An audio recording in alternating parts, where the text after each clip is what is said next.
মানুহে কৈ আছিলে মুখ্যমন্ত্ৰী এনে কৈছে নেদে 10,000 টকা ঘূৰাই লৈ ফুৰিলে তেনেকুৱা কথা একো নাই মোৰ মুখেদি যিটো ওলাব তাক মই কৰিমে আৰু মুখেদি ওলোৱাৰ আগতে 10 বাৰ ভাবি লওক যে 21 আগষ্টৰ পৰা নলবাৰীত আমি আৰম্ভ কৰিম আত্মসহায়ক গোটৰ বাইদেউসকলৰ লাখপতি বাইদেউ বনাবৰ কাৰণে 10,000 কৈ দিয়াৰ যিটো আঁচনি সেইটো আমি 21 আগষ্টৰ পৰা আৰম্ভ কৰিম আৰু প্ৰত্যেক মাহত 10টা 20টা সমষ্টিত আমি দি গৈ থাকিম আৰু ইলেকশ্যনৰ আগতে 126টা সমষ্টিতে আমি সকলোকে 10,000 টকা দি দিম 10,000ৰ পিছত অহাবাৰ 25,000 তাৰ পিছত 50,000 তাৰমানে আমি আগুৱাই গৈ থাকিম বহুত মানুহে কৈ আছিলে মুখ্যমন্ত্ৰী এনে কৈছে নেদে 10,000 টকা ঘূৰাই লৈ ফুৰিলে তেনেকুৱা কথা একো নাই মোৰ মুখেদি যিটো ওলাব তাক মই কৰিমে আৰু মুখেদি ওলোৱাৰ আগতে 10 বাৰ ভাবি লওক যে কোৱাটো উচিত হ'বনে নহ'ব যেতিয়া মই 1 লাখ চাকৰি দিম বুলি কৈছিলো কোনে বিশ্বাস কৰিছিলে এতিয়া মানুহক 2 লাখ বুলি ক'লেও বিশ্বাস কৰিব কিয় আগৰ কামটো আমি কৰি দেখুৱালো কিন্তু 1 অক্টোবৰৰ পৰা আমি ৰেচন কাৰ্ডত দুখীয়া মানুহক যাৰ কাৰ্ড আছে সকলোকে আমি কম দামত দালি দিম কম দামত নিমখ দিম আৰু কম দামত আমি চেনি দিম তাৰমানে চৰকাৰে 1250 টকাৰ অৰুণোদয় দিলে 250 টকাৰ গেছ দিলে দালি নিমখ চেনিৰ দামো আমি পুৰা আধালৈকে আমি কমাই দিম ইয়াৰ পিছত আপোনালোকৰ ছোৱালী কলেজত যায় ল'ৰা কলেজত যায় বিনামূলীয়া এডমিশন হ'ল 6 আগষ্টত আমি ফৰ্ম দিম হায়াৰ সেকেন্ডাৰীত যোন ছোৱালী পঢ়ে মাহত 1,000 টকা পাব ডিগ্ৰীত যোন ছোৱালী পঢ়ে 1250 টকা পাব হায়াৰ সেকেন্ডাৰী ইউনিভাৰ্সিটিত যোন ছোৱালী পঢ়ে 2,500 টকা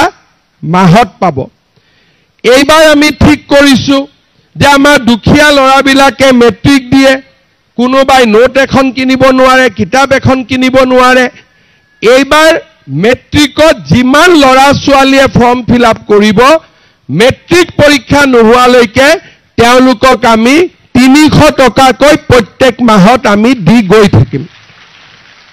চৰকাৰী চাকৰি 10 অক্টোবৰত আমি প্ৰায় 40-50 হাজাৰ ল'ৰাক আৰু চাকৰি দিম 1,70,80,000 ল'ৰা ছোৱালীয়ে চাকৰি পাব লগে লগে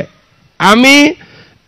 পুলিচ বা আন যিমানবিলাক পোষ্ট আছে তাৰ আকৌ নতুন এডভাৰটাইজ আমি দিম তাৰমানে প্ৰত্যেক বছৰে যাতে এপইন্টমেন্ট হৈ থাকিব পাৰে যি ল'ৰা ছোৱালীয়ে চাকৰি নাপায় তেওঁলোকৰ কাৰণে আমি আৰম্ভ কৰিছো মুখ্যমন্ত্ৰীৰ আত্মনিৰ্ভৰ অসম আঁচনি চৰকাৰে 2 লাখ টকাকৈ দিব আৰু নিজৰ ব্যৱসায় নিজে কৰিব পাৰিব লাহে লাহে আমাৰ যুৱ বাহিনীৰ ল'ৰা ছোৱালী যিবিলাকে চাকৰি নাপাব তেওঁলোকক এই আঁচনিখনৰ লগত আমি জড়িত কৰি দি গৈ থাকিম অৰ্থাৎ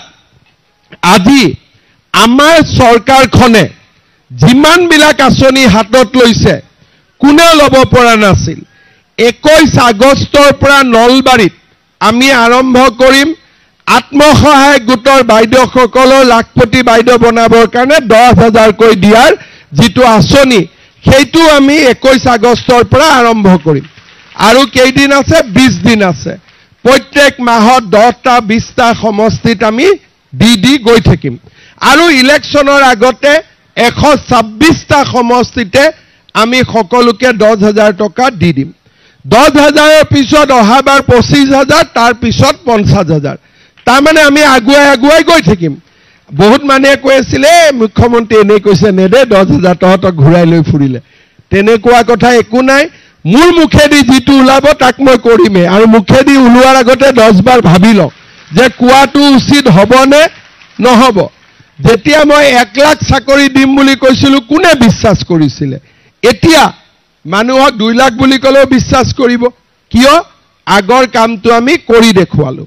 কিন্তু এটা আমাৰ কাম আছে অসমত যেতিয়া চাকৰি ওলাই এতিয়া সকলো মানুহে জানে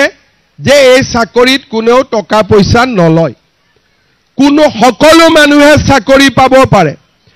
কিন্তু এই বিশ্বাসটো কোকৰাঝাৰৰ চাকৰিটো আমি আনিব লাগিব,